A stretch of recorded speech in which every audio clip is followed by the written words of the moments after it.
বাংলাদেশ ভারতের কাছ থেকে মালবাহী ওয়াগন ও রেল সরঞ্জাম কেনা নিয়ে আলোচনা করেছিল। তবে মূল্য, সরবরাহ সময় এবং প্রযুক্তিগত সক্ষমতা বিবেচনায় বিকল্প উৎস খোঁজার সিদ্ধান্ত নেয় ঢাকা। সেই প্রেক্ষাপটেই পাকিস্তান রেলওয়ের উৎপাদন ও রক্ষণাবেক্ষণ সক্ষমতা সরেজমিনে যাচাই করতে এই সফর করা হয়। এরপরই পাকিস্তান থেকে মালবাহী ওয়াগন ও ট্রেনের বগি কেনার আগ্রহ দেখিয়েছে বাংলাদেশ।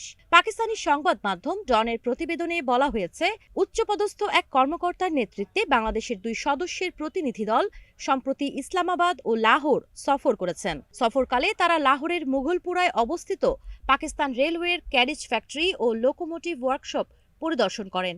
সেখানে ট্রেনের বগি, ওয়াগন উৎপাদন এবং ইঞ্জিন রক্ষণাবেক্ষণ কার্যক্রম সরাসরি দেখানো হয়। পাকিস্তান রেলওয়ের কর্মকর্তারা প্রতিনিধি দলকে ওয়ার্কশপের প্রযুক্তিগত সক্ষমতা, চলমান প্রকল্প এবং ভবিষ্যৎ পরিকল্পনা সম্পর্কে বিস্তারিত অবহিত করেন। সফর শেষে বাংলাদেশের প্রতিনিধিরা জানান, এই পরিদর্শন 2 দেশের মধ্যে রেলওয়ে সহযোগিতা জোরদারের সম্ভাবনার ইঙ্গিত দেয়।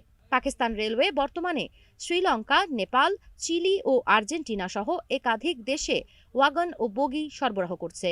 কর্মকর্তারা জানিয়েছেন, শিগগিরই বাংলাদেশের রেলওয়ের একটি বিশেষজ্ঞ দল পাকিস্তান সফর করবে প্রযুক্তিগত বিষয়গুলো আরও গভীরভাবে পর্যালোচনার জন্য। পাকিস্তানের রেলমন্ত্রী বলেন, বাংলাদেশ ও পাকিস্তানের মধ্যে রেলওয়ে টু রেলওয়ে সহযোগিতা বাড়লে উভয় দেশই লাভবান হবে।